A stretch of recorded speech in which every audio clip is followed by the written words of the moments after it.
Dr. Steindorf, og jeg skulle fortælle en lille smule om binomialfordeling, binomialtest og måske en smule om key i anden test. Så jeg vil starte lidt ud med at fortælle lidt om binomialfordeling, eller binomialforsøg faktisk. Så i binomialforsøg, det er en forsøgsrække, som man gentager n gange, så der er n gentagelser. Og ved hver gentagelse, så vil der være to mulige udfald, nemlig det vi kunne kalde en succes, og det vi kunne kalde en fiasko. Okay, et eksempel kunne være, at vi kastede med en terning 20 gange, altså gentager forsøget 20 gange, og hvis vi definerer succes som at få en 6'er, så kunne det være succes. Får man ikke en 6'er, så er det så fiasko. Noget andet, der skal gøre sig gældende for sådan et binomialt forsøg, det er, at de enkelte gentagelser, de skal være uafhængige af hinanden, så der skal gælde uafhængighed. Så udfaldene af den næste gentagelse må ikke afhænge af den forrige eller de fremtidige. Og det sidste kriterie, det er, som hænger lidt sammen med den her, det er, at sandsynligheden for succes, som vi vil kalde P, og dermed også sandsynligheden for fiasko, som jo så må være 1 minus P, da den samlede sandsynlighed er jo 1 eller 100%, at de her sandsynligheder, de skal være uændrede. Okay. Det viser sig nu, at man kan beregne nogle sandsynligheder ved sådan nogle forsøg her. Det kunne fx være, at vi kaster 6 gange med en terning, og vi er interesseret i at finde ud af, hvad er sandsynligheden for at få præcis 4 6'ere. Den slags sandsynligheder kan man udregne i binomialfordelingen, som lyder sådan her. Binomialfordelingen. Okay. Som siger, at sandsynligheden for at få R succeser i de n gentagelser. Det må være, ja, sandsynligheden for succes er jo P,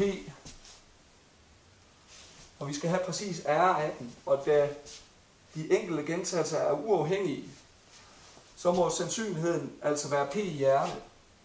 Men vi skal jo også have fordelt, resten skal være fiaskoer. Og sandsynligheden for fiasko er 1 minus P. Så resten, nemlig de n minus R, sidste skal være fiaskoer. Og nu viser det sig jo, at der kan være mange forskellige måder, hvorpå at det her udfald det kan forekomme. For eksempel, hvis man slår 6 gange med en terning og ønsker at udtale sig om sandsynlighed for at få præcis 4 6'ere, så kan det jo den hændelse forekomme på forskellige måder. Det kunne jo være, at man startede med at få 4 6'ere, og så 2 ikke 6'ere. Man kunne også starte med at få 2 ikke 6'ere og slutte med 4 6'ere. Eller alle mulige udfald derinde imellem. Og det viser sig, at den måde, man beregner antallet af mulige antallet af måder, hvorpå at den hændelse den kan forekomme, det er ved hjælp af den her, der hedder KNR. Og den dækker jo, hvis man skal udregne den, så er den givet ved n-fakultet over r-fakultet gange n minus r-fakultet. Og så står der selvfølgelig det sidste. Okay, og skulle vi lige gøre eksempel med de 4 og 6'ere ud af 6 gentagelser, og så kunne vi sige, at så var n jo 6. Sandsynligheden for succes, hvis vi siger, at det er at få en 6'er, den må jo så være en 6/6. Og sandsynligheden for fiasko er jo så 5/6. Så 1 minus P, det er lige med 5/6. Så sandsynligheden for at få 4 succeser, det er så ved indsættelse heri, det er jo så 6 fakultet over 4 fakultet gange 6 minus 2. 6 minus 4, det giver 2. Fakultet gange en 6/6. 4 gange 5/6 i anden. Og det er et hurtigt hovedregn vil afsløre, det giver cirka 0,8%. Så på den måde kan man altså udregne sådan med sandsynligheder ved hjælp af binomialfordelingen, som altså er den her. Så nu må vi hellere lade stå lidt. Okay. Jeg vil så lige begynde at omtale binomialtest, som er et sted, hvor man bruger det her med, at man kan udregne sådan nogle sandsynligheder. Binomialtest. Vi husker lige de her kriterier. Okay. Man kan tage udgangspunkt i et eksempel her. Det kunne for eksempel være, at man ønsker at lave en test på, hvorvidt for eksempel den dyre Nutella eller den billige Nucenia-model, om man virkelig kan smage forskel på det. Og en måde, man kunne udføre det eksperiment, det var for eksempel ved at lade 100 personer hver få et stykke brød, hvor der er henholdsvis det ene eller det andet Nutella på. Så skal de så udpege, hvad der er det dyre Nutella. Det vil faktisk opfylde de 3 kriterier. Ja, der vil være 100 gentagelser, og der vil være succes eller fiasko, nemlig at de svarer rigtigt, eller de svarer forkert. Der vil være uafhængighed, hvor vi antager imellem de enkelte hændelser, så det afhænger ikke af, hvad de andre personer har svaret. Og sandsynligheden for succes ændrer sig heller ikke undervejs. Så det er faktisk noget, der ligger ind under det, der hedder binomialforsøg, og så kan vi altså udregne nogle sandsynligheder ved hjælp af binomialfordelingen. Okay, man kan sige, at vi ønsker at finde ud af, hvorvidt de svarer 1, som de kan smage forskel eller ej. Så vores nulhypotesen, det er, at de ikke kan smage forskel. Fordi det er faktisk muligt at teste den. Så vi kan kalde den H0. Det er, at de kan ikke smage forskel.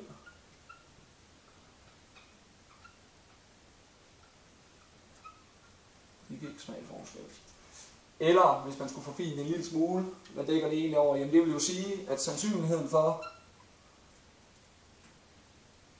at sandsynligheden her, den vil være en halv. Det er 50-50, om de svarer rigtigt eller forkert, man forventer under den ansats, at det ikke kan smage forskel. Så hvis vi lader 100 personer svare på det her, så vil man forvente, at ungefær 50 af dem under den her hypotese, så vil cirka 50 af dem, må man forvente, vil svare korrekt. Og så er det er jo ikke sikkert, at det er lige præcis 50. Hvad med 48? Hvad med 52, 53? Hvor langt væk skal vi gå, før vi siger, at det er kritisk for den her nulhypotese? Ja, det er klart, hvis der er meget få, der svarer korrekt, eller der er rigtig mange, der svarer korrekt, så vil det være kritisk for nulhypotesen. Så vi kan prøve at kigge på antal mulige udfald. Hvad kan der egentlig ske her? Antal rigtige. Der kan være 0, der svarer rigtigt. Formentlig usandsynligt. Der kan være 1, der kan være 2, der kan være 3, og så videre. Der kan være 50, som er det, vi vil forvente under nulhypotesen. Og så videre op til, at alle 100 kunne svare rigtigt. Hvilket vil være meget kritisk for nulhypotesen om, at de ikke kan smage forskel. Men muligvis godt for producenten. Okay, nu kan vi så sige, jamen, hvor langt væk herfra skal vi, for at det er kritisk for nulhypotesen. Og her kommer signifikansniveauet ind i billedet, så hvis vi har signifikansniveauet,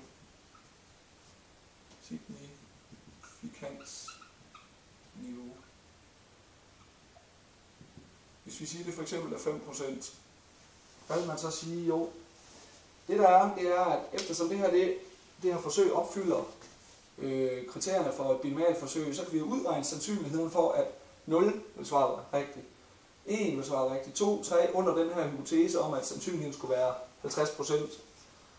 Det kan vi gøre ved binomialfordelingen, som vi havde her. Og det vi vil have, det er, at vi ved, at det der er kritisk for nulhypotesen, det er, hvis det er sådan, vi ligger hernede af, og det der er kritisk, det er, hvis vi ligger heroppe af. Hvis vi ligger her omkring, så er det ikke kritisk for nulhypotesen, hvis det er omkring her. Men hvor går grænserne? Ja, hvis vi siger, at signifikansniveauet er 5%, det betyder så, at et eller andet sted her skal vi hakke af. og et eller andet sted her skal vi hakke af. Det vil være kritisk at havne her i et af de her områder. K kalder vi for den kritiske mængde. Herindenfor til gengæld, det vil ikke være kritisk. Det kunne vi kalde acceptmængden. Eller i hvert fald, det vil ikke give os anledning til at forkaste nulhypotesen, hvis der er sådan et eksperiment, der viser, at vi lå herindenfor. Og sagen er nu, de 5% her vil vi dele ind, således at vi vil udregne sandsynligheden for at få 0, 1, 2, 3 under nulhypotesen ved hjælp af binomialfordelingen her. Og så længe det er nok usandsynligt det her, men hvor langt op skal vi gå, før at vi holder os under 2,5%? Og det samme herover. Hvor langt ned skal vi gå, før vi stadigvæk holder os under 2,5%? Hvis vi så viser sig, at forsøget det havner herude, så vil vi sige, at vi er kritisk for nulhypotesen, og vi vil forkaste nulhypotesen. Det er sådan ligesom ideen i binomialtestet. Og signifikansniveauet har man selv valgt, men det kan jeg lige komme tilbage til lidt senere, hvilke konsekvenser det har i ens valg. Okay, så vi vil altså prøve at se på den kritiske mængde, så vi vil udregne sandsynligheden for 0, plus sandsynligheden for, at der var 1 rigtig, plus sandsynligheden for 2 rigtig, og så videre. Og det skal bare holde sig under, være mindre end lige med 2,5%. Det er samme. Hvor langt ned skal vi gå? Sandsynligheden for at få 100 rigtige, 99, 98 og så videre. Det skal også holde sig under 2,5%. Og det viser sig, hvis man udregner det her, sætter ind her, simpelthen sætter ind for hver enkelt, kan man jo udregne, for eksempel P0, jamen det vil jo være, n er 100, R det er så 0, og 0 fakulteter er i øvrigt 1, så man dividerer ikke på 0 her. Og her står der så 100 fakulteter, så det giver bare et tal her. P0 gange, som er en halv, og 1 minus P, det er så også en halv i 100. Hvis man udregner den sandsynlighed, det samme kan man gøre for 1 og for 2 og så videre, så prøver man bare at lægge sammen, og så ser man, hvornår overstiger man de 2,5%, og jeg har regnet lidt på forhånd, og det viser sig faktisk, at hvis man udregner sandsynligheden for at ligge mellem 0 op til 39, den er 1,76%. Hvorimod går man op til 40, tager man 40 med, så kommer man op på 2,84%. Så det skiller der et eller andet sted imellem. Så vi skal gå op til 39, men kan ikke tage 40 med. Og tilsvarende viser det sig, det er faktisk symmetrisk lige i det her tilfælde. Det behøver det ikke at være. Det viser sig, at man går ned i 100, tager 99, 98 sandsynligt for at komme herned. Hvis man går ned til 61, så er den også 1,76. Tager man 60 med, så er det 2,8%. Det vil sige, den kritiske mængde,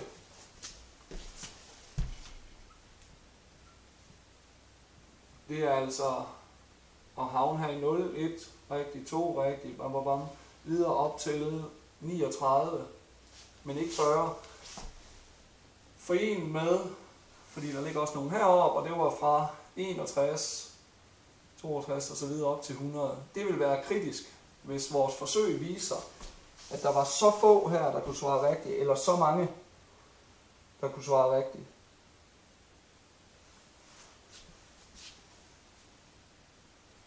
Okay.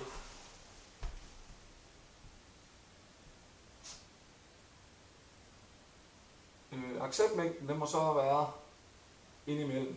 Så hvis vi havner her fra 40 op til 60, hvis forsøget viser, at vi havner her, så er der ikke grund til at forkaste den her hypotese. Det vil sige, hvis vores forsøg viser for eksempel, at der er 43, som udpeger det rigtige, og 57, som udpeger den forkerte, så er det ikke kritisk for den her nulhypotese. Så det er altså et eksempel på hvordan man aktuelt kan bruge binomialfordelingen til at udregne de sandsynligheder. Det er simpelthen dem, ved hjælp af binomialfordelingen, man kan udregne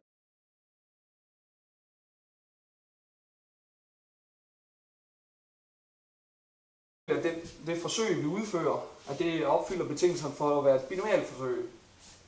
Nu viser det sig, at det er jo ikke, der er jo egentlig sandsynlighed for, at det kan jo godt være, at den her hypotese er rigtig, vi bare er voldsomt uheldige, der er 0, der svarer, altså de svarer alle sammen forkert på den måde. Hvis det er sådan, at der er nogle muligheder, man kan jo komme til at forkaste en sand hypotese, forkaste eller ej forkaste. Og hypotesen kan jo være sand eller falsk.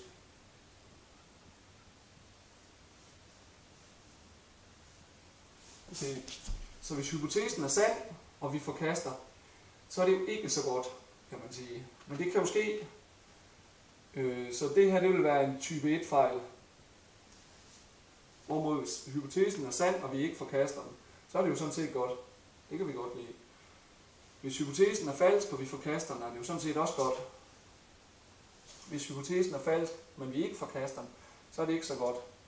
Det er så det, der hedder en type 2 fejl, at man ikke forkaster en faktisk falsk hypotese. Og man kan se en signifikansniveau. Hvis det er så, at man vælger det til at være lavere og lavere, hvis signifikansniveauet nu for eksempel var 1%, så skulle det her jo altså holde sig under 0,5% i hver ende. Og det kaldes jo et dobbeltsidet test, fordi den kritiske mængde ligger både til højre og venstre. Hvis der er sådan, den kun lå til højre, så vil man kalde det en højre side test, og til venstre et venstre side test i øvrigt. Men hvis der er sådan en signifikansniveau, der var lavere, så kan man sige, så den kritiske mængde, den vil ligge længere og længere ned, der vil være en større acceptmængde. Det vil sige, at det vil være så at sige sværere at forkaste hypotesen, kan man sige. Men så er der også større risiko for at begå det her.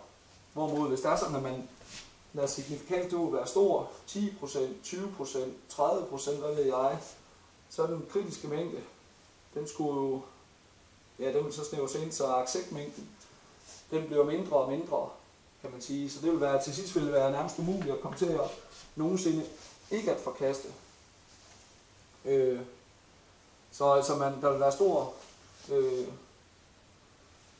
der vil jeg vist rundt.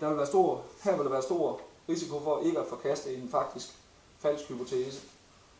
Og i det andet tilfælde må det være den her, ja. Okay, så det var faktisk en lille smule om binomial test. Så var der også en lille smule, jeg skulle fortælle en lille smule om Ki-anden-test. Og det bliver kort.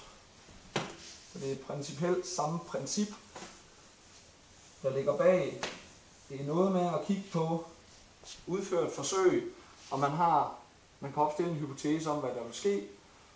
Og hvis det, der så faktisk sker i forsøget, hvis det viser sig at være ret usandsynligt, så vil man forkaste ens nulhypotese.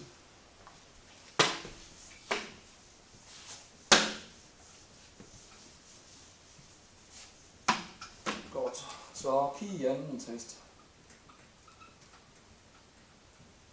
Ki-anden-test. Ja, vi arbejder med Ki-anden-test, retter sig mod 2 typer, nemlig det, der hedder en goodness of fit. Passer det, man observerer med i en forventet fordeling, eller 2 test for uafhængighed. Er der uafhængighed mellem 2 inddelingskriterier, for eksempel forældres indkomst og så tilbøjeligheden til at vælge en videregående uddannelse.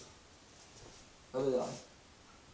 Det kan man teste ved at kigge på, ved simpelthen at indsamle nogle data og så kigge på dem. Så jeg vil egentlig lige tage udgangspunkt i et eksempel, det er så sådan en her, jeg vil lige kigge på. Og jeg har taget nogle, det var vi har lavet en opgave på et tidspunkt, hvor man simpelthen igen kaster med terninger. Lad os sige, at vi kaster 120 gange med en terning, og vi observerer øjentallene hver gang. Og der kan komme 1, 2, 3, 5, 6, hvis det er en helt almindelig terning. Og det vi observerer,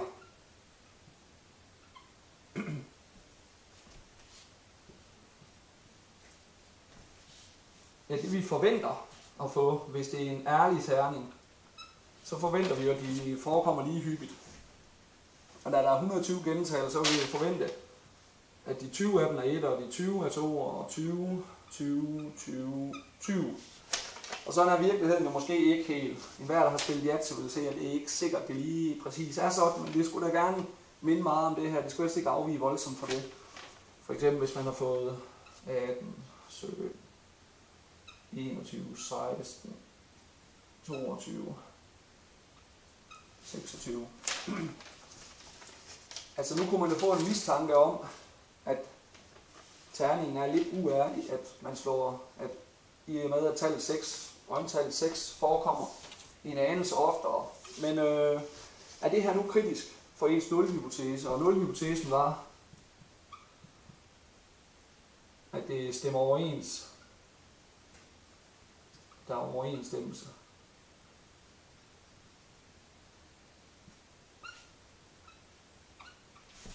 Mellem ops og forventet.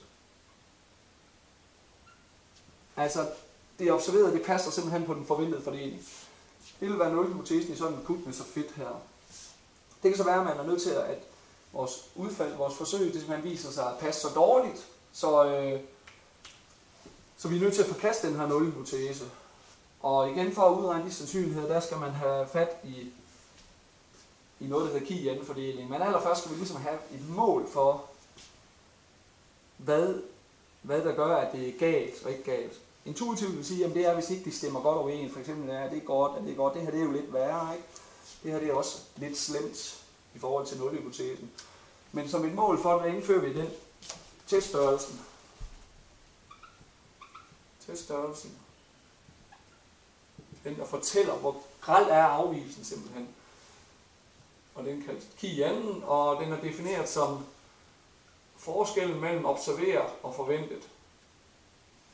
Men det er jo det kan være positivt og negativt tal. Her er det for eksempel et negativt tal, og her er det et positivt tal. Så det er lidt ligesom i kvadratatafvigelserne i mindste kvadrats metode, at her der kvadrerer man også afvigelsen, og så som andet så dividerer man i øvrigt med i forhold til de forventede, og så summerer man dem. Det tal, der så kommer ud, så her der skulle man simpelthen tage den minus den i anden, divideret med den der, plus forskellen her i anden, divideret med den, plus forskellen her i anden, divideret og så videre, og så lægger man sammen og får et tal. Og intuitivt siger, det der er galt fra 0 til, det er, hvis det her tal det er et lille tal, så er det umiddelbart godt. Det tyder netop på, at der ikke kan være store afvigelser. Er det et stort tal, er det ikke så godt for nulhypotesen. Og spørgsmålet er, hvor stort er stort så? Og det er det, der er sådan, ja det viser sig, at den måde man vurderer, hvor stort tallet er, det skal man vurdere i det, der hedder Chi-Jan-fordelingen. For sådan en her, den viser sig nemlig at være Chi-Jan-fordelt med et eller andet antal frihedsgrader. Og hvad mener man med frihedsgrader? Jo, i og med at jeg godt ved, at vi har kastet 120 gange her, så hvis jeg har udfaldene her, så vil jeg godt kunne regne ud den sidste, at den var 26 her, i og med at jeg kender summen her, og jeg ved, at der skal være 120 i alt. Det vil sige, her er der faktisk 1, 2, 3, 4, 5, 6, minus 1, altså 5 frihedsgrader. For det er nok bare at kende 5 af dem, i og med at jeg kender det totale antal gentagelser, så har jeg også den sidste. Så lige præcis den her, den skulle vurderes i en Chi-Jan-fordeling. Chi-Jan-fordeling. Med 5 frihedsgrader. Og det er ikke en specielt køn fordelingsfunktion, der er for sådan en Chi-Jan-fordeling her. Men vi har set nogle grafer for nogle af dem, og de kunne se lidt afhængig af antallet af frihedsgrader. Så altså, det kunne for eksempel være en af dem. Den med 1 frihedsgrad, den ser faktisk cirka sådan her ud. Hvorimod 2, 3, 4, så ser det ligner de mere. 5 frihedsgrader, den kunne for eksempel se sådan her ud. Det der er fælles for dem, alle graferne, det er, at arealet under dem skal give 1. Det repræsenterer nemlig den samlede sandsynlighed for et eller andet udfald. Og det er jo selvfølgelig 100%. Jo flere frihedsgrader, jo mere rykker arealmassen herover er mod højre, hvilket er et udtryk for, ja det er værdien af Chi-Jan her, så det er en talstørrelse. Der rykker arealmassen til højre her, hvilket er et udtryk for, jo flere frihedsgrader, det tyder på, at der kommer flere og flere led med i summen her faktisk, generelt. Og så vil man normalt også, i og med at de ikke er negative alle sammen, så vil man jo også generelt få en større værdi af Chi-Jan selvfølgelig, da man summere flere tal, som er ikke negative. Så man må acceptere generelt en større og større teststørrelse. Og så må man simpelthen ind og vurdere i den enkelte sag, og det er lidt hokus pokus og noget kastværktøj. Men det der er ideen, det er, hvis vi for eksempel her har fået ki i anden til at være, ved jeg ikke, for eksempel, må jeg faktisk ikke udregne, men det kunne være, at den gav 8. Er 8 så et stort tal i den her? Jamen det er det muligvis, hvis ki i anden, fordi med 5 frihedsgrader, hvis det her det er med 5 frihedsgrader,